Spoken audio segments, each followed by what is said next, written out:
दोस्तों, आज मैं आपको एक ऐसी पौराणिक कथा सुनाने जा रही हूँ जो सिर्फ 5 सोमवार में आपकी हर मनोकामना पूर्ण करने का समर्थ रखती है। यह है भगवान पशुपति के व्रत की अद्भुत कथा, जिसे सुनाना अपने आप में पुण्य के समान है।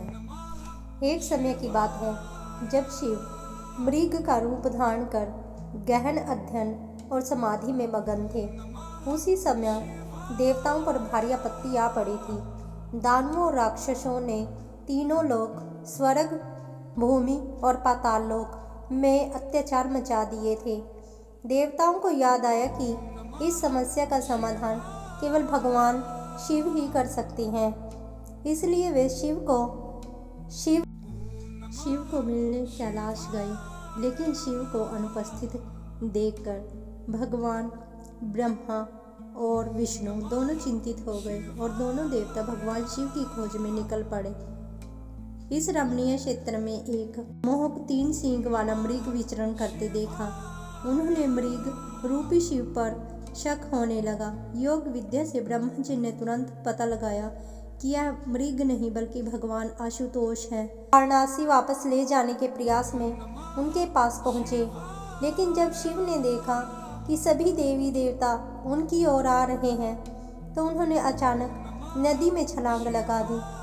छलांग इतनी तीव्र थी कि उनके मृग रूप के सींग के 4 टुकड़ों में बट गया। इन्हीं चारों सींगों को टूटने से भगवान पशुपति चतुर्मुख लिंग के रूप में प्रकट हुए और तभी से पशुपतिनाथ जी की पूजा और व्रत करने का विधान प्रारंभ हुआ। जो भी भक्त श्रद्धा से यह व्रत रखता है, भगवान पशुपति उसकी हर मनोकामना पूर्ण करते हैं। यह व्रत किसी भी सोमवार से शुरू करें। लगातार 5 सोमवार इसका पालन करें। सुबह स्नान करके शिवलिंग पर जल चढ़ाएं। शुद्ध जल, बिलाव पत्र, केसरी या कोई मीठी वस्तु मन में जप करें। ओम पशुपतये नमः 21 बार या 108 बार। शाम को सूर्यास्त के बाद यह अवश्य करें। शाम को संध्या काल में कुछ मीठा बनाओ। थाली में घी के 6 दिए और मीठा लेकर मंदिर जाओ। मीठे के 3 हिस्से कर लो। 2 हिस्से महादेव को चढ़ाओ, 1 हिस्सा अपने पास रख लो। 5 दिए पशुपति जी के सामने जलाओ और अपनी कामना करते हुए 1 दिए अपने साथ ले आओ। जब घर में प्रवेश करो और उसकी सीधी साइड यानी राइट हैंड साइड उस छठे दिए को जलाकर रख दो और शाम को भोग के रूप में उस तीसरे मीठे को जो आप अपने साथ लेकर आए हैं प्रसाद के रूप में उसे खा लें। 5 सोमवार पूरे होने तक संयम साधकी और सत्य का पालन करें। जो भी भक्त सच्चे मन से यह व्रत करता है, भगवान पशुपति उसके जीवन की हर बाधा, हर रोग, हर कठिनाई धीरे धीरे समाप्त कर देते हैं। बस मन में विश्वास और भक्ति होनी चाहिए और 5 सोमवार आपका जीवन बदल सकता है। अगर आप भी पशुपति जी का व्रत रख रहे हैं या रखने का विचार कर रहे हैं तो कमेंट में हर हर महादेव लिखकर अपनी मनोकामना जरूर लिखें। आपकी भक्ति वीडियो ज़्यादा से ज़्यादा लोगों तक पहुँचे, इसलिए वीडियो को लाइक और सब्सक्राइब करना ना भूलें। पशुपति व्रत भगवान शिव के पशुपति नाथ स्वरूप को समर्पित है। जो भी दुख, रोग, आर्थिक समस्या या जीवन में अड़चने हों, यह व्रत उन्हें दूर करने वाला माना गया है। बस सच्ची श्रद्धा से हो। व्रत का फल मनोकामनाएं पूर्ण होती हैं, रोग और कष्ट दूर होते हैं, धन लाभ और करियर में प्रगति मिलती है, घर में शांति और सौभाग्य, भय और बुरी शक्तियों का अंत होता है।